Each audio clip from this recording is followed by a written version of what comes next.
Topic నుంచి మనకి ఎన్ని మార్కులకు వస్తాయి? 12 మార్కులకు వస్తాయి. ఎన్ని మార్కులు వస్తాయి? పబ్లిక్లో 12 మార్కులు వస్తాయి. అందులో ఇంపార్టెంట్ ఏంటంటే సమర్థ్యక్షణ ఒకటి 12 మార్కులకి. ఒక్కొక్క సంధి రాసినందుకు 3 మార్కులు, సంధి పేరు రాసినందుకు 1 మార్కు, సూత్రం రాసినందుకు 1 మార్కు, విడదీసినందుకు 1 మార్కు, 3 మార్కులు. అందులో ఫస్ట్ ఇంపార్టెంట్ ఏంటంటే సమర్థ్యక్షణ నుంచి కంపల్సరీ కూడా వస్తుంది.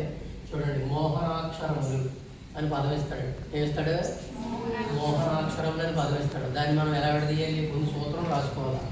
సూత్రం జాగ్రత్తగా వినండి. ఆ ఈ ఊ పరులకు అవే అచ్చులు పరమైతే దీర్ఘము ఏకాదేశం అవుతుంది.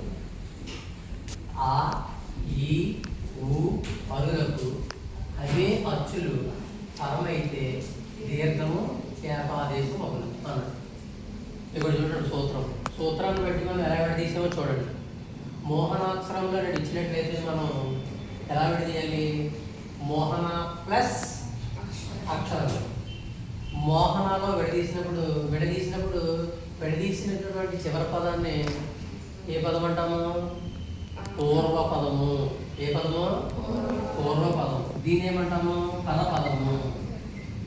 విడదీసిన తర్వాత మొదటి పదాన్ని ఏమంటాం? పరపదం. ఈ సూత్రానికి విడదీసిన దానికి ఒక సంబంధం ఉంది చూడండి.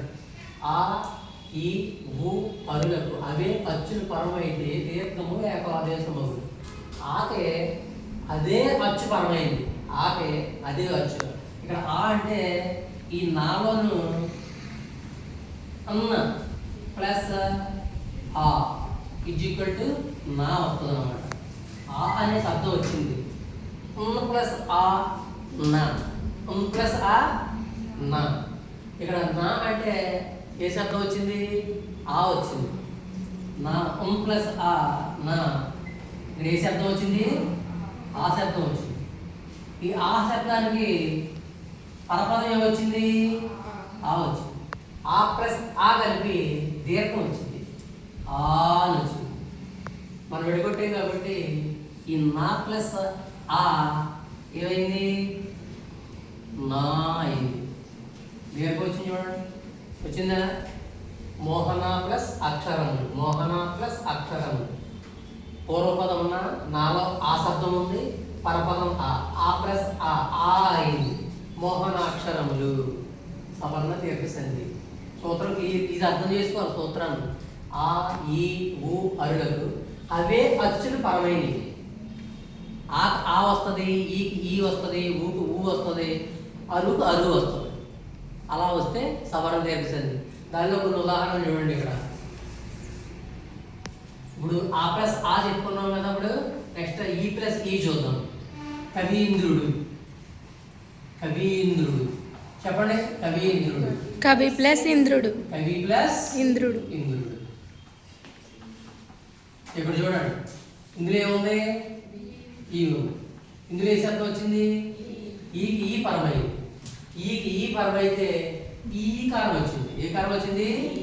ఈ కారం. కవి వి అయింది. కవీంద్రుడు. అర్థమైందా? నెక్స్ట్ చూడండి, భానుదయం. భానుదయం చెప్పండి. భాను ప్లస్ ఉదయం. భాను ప్లస్ ఉదయం. ఉదయం. ఇక్కడ ఊ శబ్దం ఉంది, ఇక్కడ ఊ వచ్చింది.